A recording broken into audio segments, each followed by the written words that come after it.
Hi, welcome to SBR Videos. I'm Peter Loshak. We are talking right now with professional sports handicapper Teddy Covers, and we are going to take a look right now at the Green Bay, Arizona Divisional Round NFL playoff game. Today is Tuesday, so those are the odds that we're going to be quoting.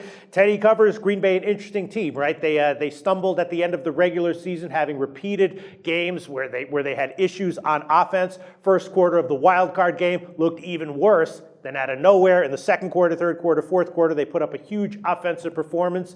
Great game. Kudos to them. Now they have to come back on a short week, go into Arizona, and the line is Arizona -7. The question is, I guess, do we look at that game, at the last three quarters of last week's game and think, okay, now we're going to stamp Green Bay as a changed team, or do we think that their problems will basically continue here? They'll struggle, and Arizona will get another comfortable win. My sense is, 7 points.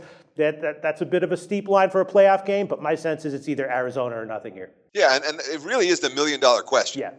How much was of what we saw last week was Green Bay good, and how much was Washington bad? Yeah, their secondary was banged up, big Achilles heel, right?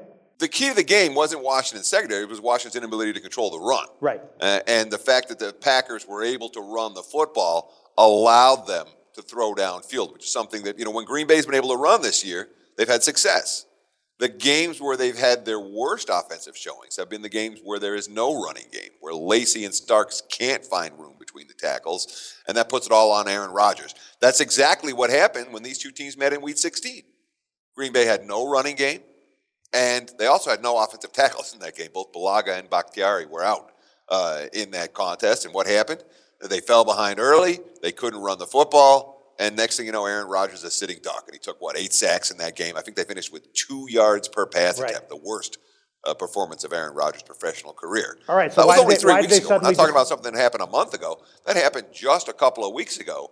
But as we saw last week in Minnesota, a dominating regular season win doesn't necessarily equate to a dominating postseason win. Absolutely, but why then did Green Bay suddenly discover a running game last week, and why couldn't they discover it? Why didn't they have that for most of the second half of the regular season? Is that something that, I know they changed their offensive game plan last week, right? They picked up the pace, and that really kind of wore Washington down. And my sense is that, first of all, Green Bay's even coming here on a short week, right? They're on 6 days here. My sense is that whatever they had, they left a lot of it on the field in the last 3 quarters of that game, and they'll put up a fight here. I think it's going to be a lot closer than the last game in Arizona was, but that eventually Arizona pulls away. You disagree with that analysis? Well, look, twice in the last 4 years, we've seen a team that looked like garbage over the second half of the season come into the playoffs, win their first playoff game, either as a favorite or as a short dog, and then suddenly go nuts. Yeah. We saw Baltimore do it 3 years ago when the Ravens beat the 49ers in the Super Bowl. We saw the New York Giants do it 4 years ago when they beat the New England Patriots in the Super Bowl. And you look at both of those teams' postseason runs, and some of that you can draw comparisons from those two teams to Green Bay if you choose to do so.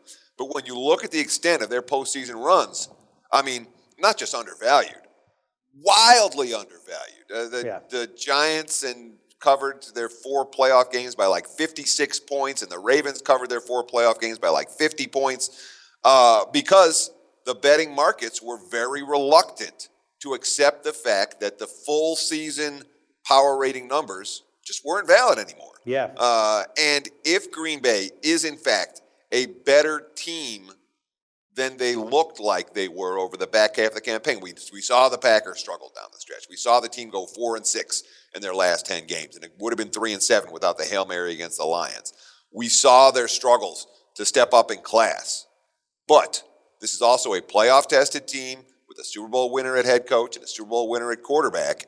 How many playoff wins does Bruce Arians have as head coach? None. Right. How many playoff wins does Carson Palmer have as a quarterback? None. What did Arizona do in the playoffs last year? They got annihilated in their opening game.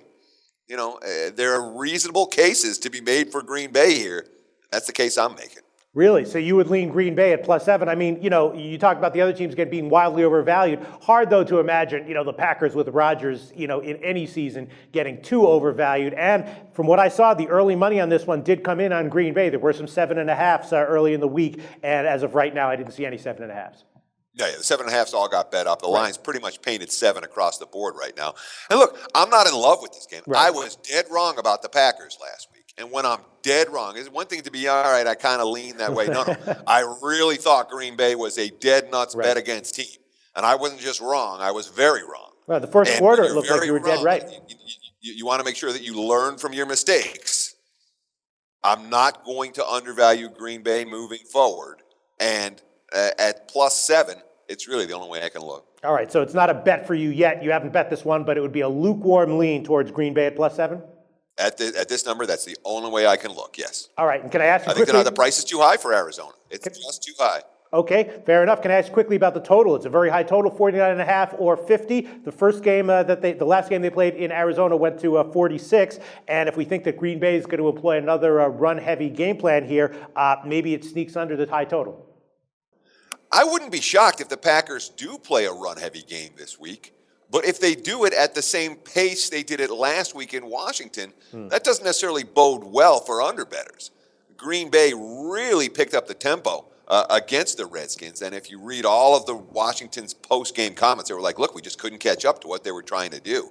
I would expect them to try to push pace as much as possible against Arizona, considering how well it worked last week, and considering how everything they did against the Cardinals when they met 3 weeks ago didn't work. And if the Packers are pushing pace, I'm definitely in no rush to bet this one under the total.